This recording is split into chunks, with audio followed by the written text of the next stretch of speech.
Саламатсыздар ма, құрметті әріптестер? Бүгін мен сіздерге осындай бір қысқа арналған осындай бір интеллектуалды ойынды көрсетем.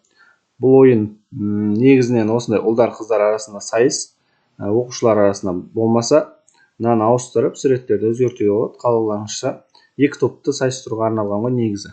Қазір ашып көрсетем. Пока слайд сначала. Осындай өзінің дауысымен басталады. Бұл жерде ойынның шарты қалай болады? Мына жерде екі топ бар ғой. Солар мына жердегі 15 нені таңдайды. Ұяшықты мысалы 6-ны бірінші топ таңдайды. 6 болмаса 7 мысалы 6-ны ашайын. Осындай сұрағымен шығады. Мына жерге сұрағын жазасыздар, варианттан жазып қойасыздар. Қате жауап берсе осылай жоғалады, дұрыс болса олай шығады.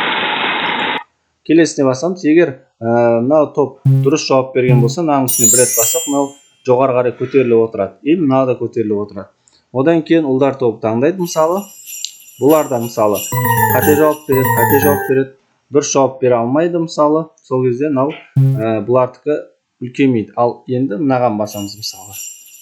Қыздар тобы мысалы жаңа таңдайды, жауап берсе, тағы да көтереміз. Осылай әр дұрыс жауап бергенде бұлай көтеріліп отырады.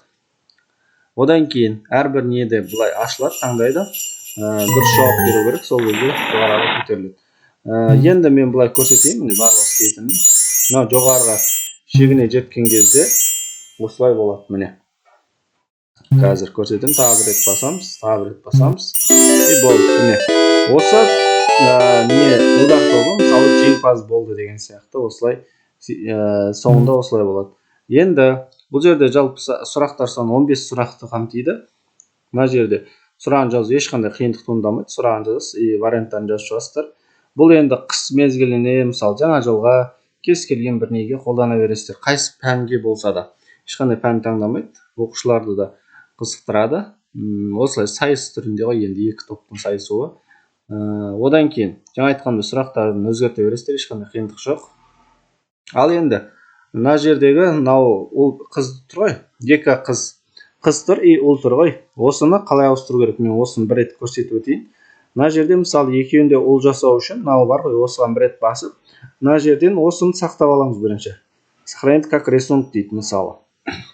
Осыған басамыз. И осы жерден мысалы кез келген нені таңдап, мысалы рабочий стол таңдаймын, өстіп сақтаймын. Одан кейін мына жерге де тура сол суретті қою үшін мынаның үстіне басып, мына формат фонаға кіреміз, міне. Одан кейін заливкадан файлды таңдаймыз. Осы жерден рабочий стол жаңа сақтағанымды бұлай қоям. Міне. Қойылды, я? Одан кейін бұлай жасаймыз. Тура осындай болу үшін. Міне. Қойылды. И мынаған басамыз. Екеуі да бұл жерде.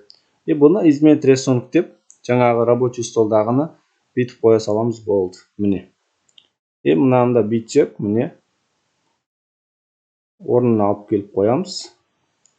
И мынаны да орнына қоямыз, болды. Енді сәл үлкейтіп, кішірейтіп, қазір турлап жібереміз. Міне. Болды.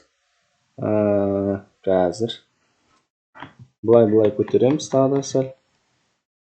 Мынау кішкентай болып қалды сәл. Екеуінің размерін бірдей жасау керек, сол кезде тура өзінде болады. Міне.